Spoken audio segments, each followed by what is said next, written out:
जय श्री राम। आज षष्ठ दिवस की कथा का शुभारंभ करते हैं। पहले मंगलाचरण। मातु पिता गुरु गणपति शारदे, शिवा समेत शंभु सुख नारद, वंदौ राम लखन वैदेही, जय तुलसी के परम स्नेही, श्री राम जय राम जय जय राम। बोलिए सियावर रामचंद्र भगवान की जय। जब श्री राम विवाह के बाद अयोध्या लौटे, ये कल की कथा में हमारा प्रसंग यहाँ पर विराम हुआ था कि जब श्री राम विवाह के बाद अयोध्या लौटे तो पूरी अयोध्या नगरी को दीपों से फूलों से सजाया गया था। नगर में बड़ा भारी उत्सव हो रहा है। पूरी अयोध्या के नगरवासी बड़े प्रसन्न हैं, झूम रहे हैं, नाच रहे हैं, मंगल गीत गा रहे हैं, बधावे बज रहे हैं। अयोध्या में श्री राम और माता सीता का भव्य स्वागत हुआ। तीनों माताओं ने आरती उतारी। नगर में उत्सव का वातावरण था। ध्यान से सुनिए। आज माता सीता अयोध्या में उनका स्वागत हो रहा है, परंतु विशेष बात क्या है जो आपका मैं ध्यान आकर्षित करना चाहूंगी। आज माता सीता के रूप में अयोध्या में भक्ति का स्वागत हो रहा है। माता सीता भक्ति की प्रतीक है। याद रखिए, मनुष्य जीवन में भक्ति का बड़ा महत्व है। देखिए, ध्यान से सुनिएगा, याद भी रखिएगा। भक्ति जब भोजन में प्रवेश करती है तो वह प्रसाद बन जाता है भोजन। भक्ति जब भूख में प्रवेश करती है तो भूख व्रत बन जाता है। भक्ति जब जल में प्रवेश करती है तो वह जल चरणामृत बन जाता है।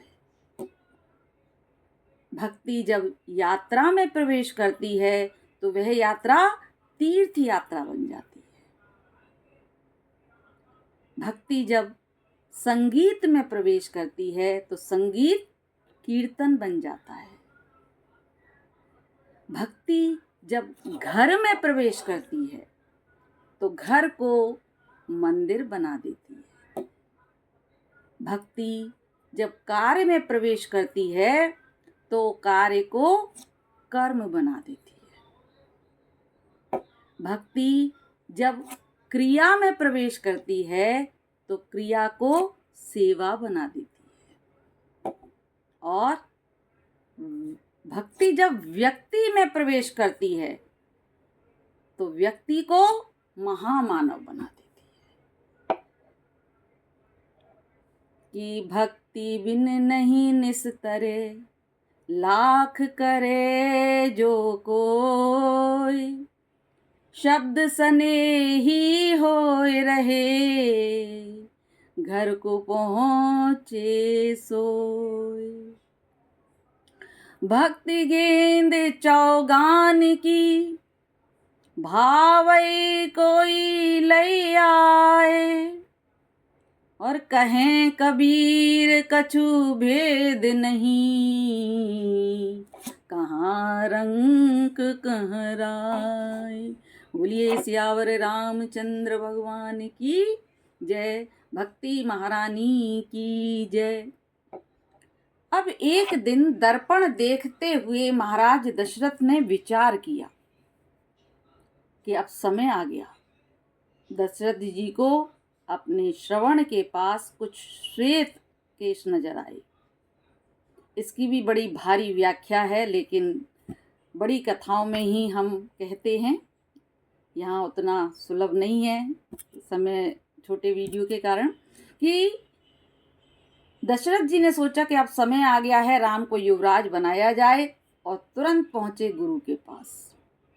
गुरु वशिष्ठ ने शुभ मुहूर्त निकाला, निश्चित किया, और पूरी अयोध्या में इस बात का चर्चा हो गया कि राम राजा बनने वाले हैं। तो पूरी अयोध्या जो है वो आनंद में डूब गई। आहा, क्या आनंद का जो है प्रसंग है ये। और इस प्रसंग की शिक्षा ये है कि योग्य व्यक्ति को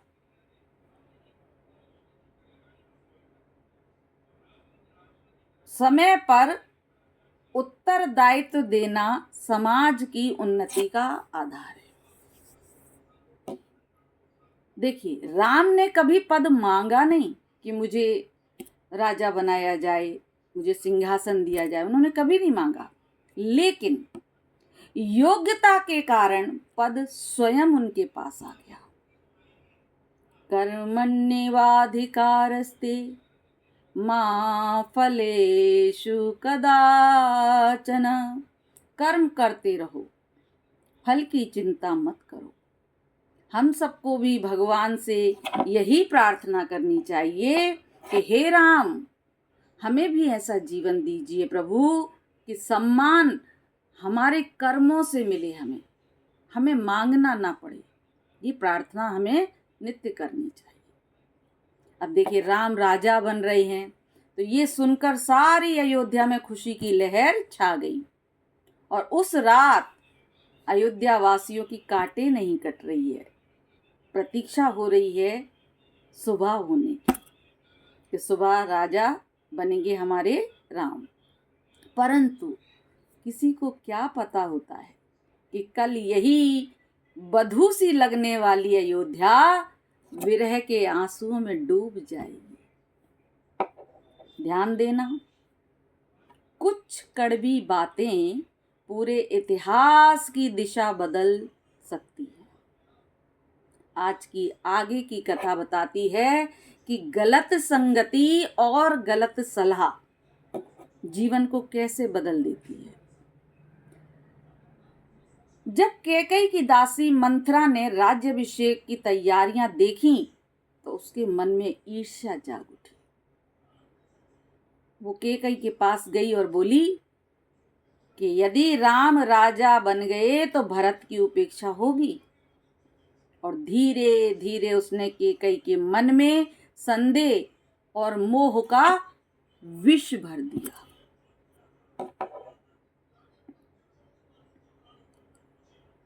देखिए, मुख से उतरा हुआ जहर पेट से निकाला जा सकता है, लेकिन कानों के द्वारा डाला गया जहर कभी नहीं निकल सकता। तो कैकई को तुरंत मंथरा की बात सुन के महाराजा दशरथ के द्वारा दिए गए 2 वरदान याद आए। मंथरा ने उसे याद दिलाया कि राजा दशरथ ने 2 वरदान देने का कहा था, अब उस समय आ गया है। तब कैकई ने राजा से अपने 2 वरदान मांगे। कहा, हे राजन, मुझे मेरे 2 वरदान चाहिए। मुझे पहला भरत का राज्याभिषेक चाहिए।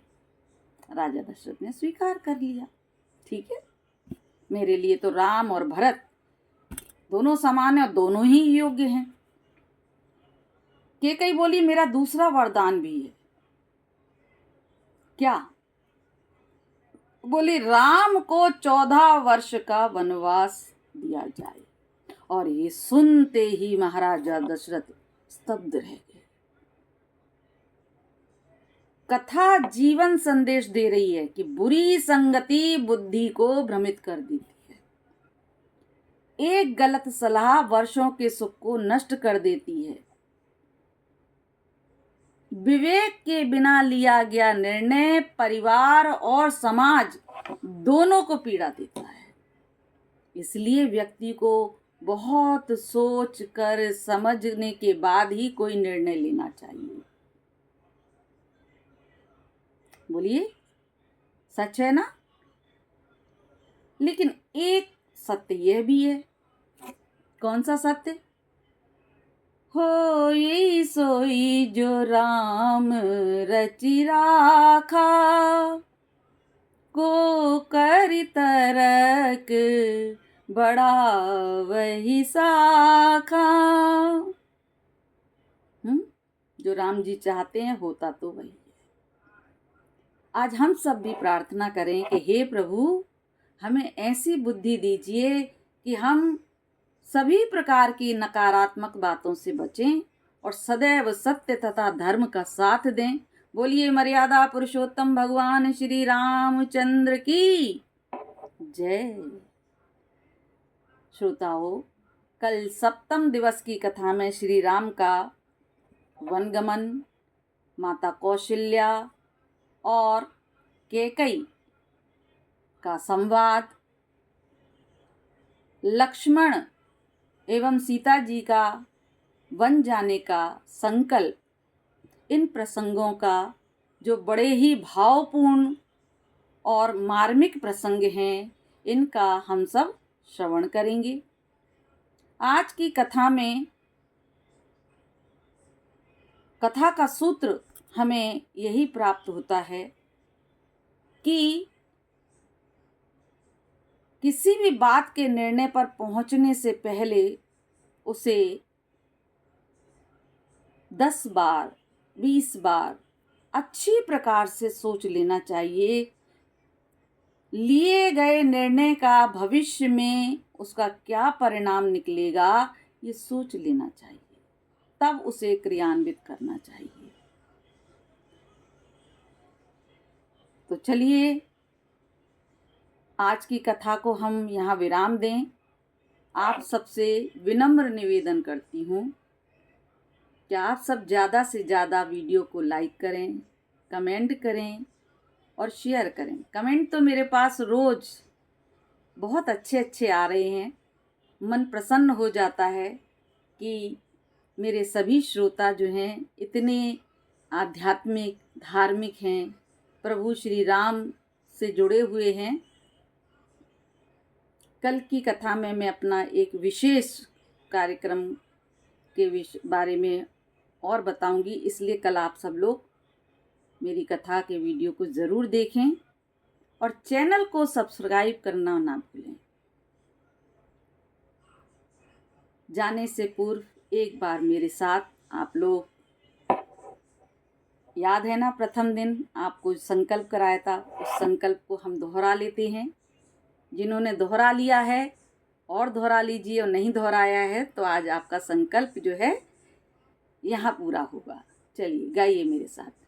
श्री राम जय जय राम, श्री राम जय जय राम, श्री राम जय जय राम, श्री राम जय जय राम, श्री राम जय जय राम, श्री राम जय जय राम। अब आज की कथा को विराम देते हैं, कल पुनः उपस्थित होंगे। जय श्री राम।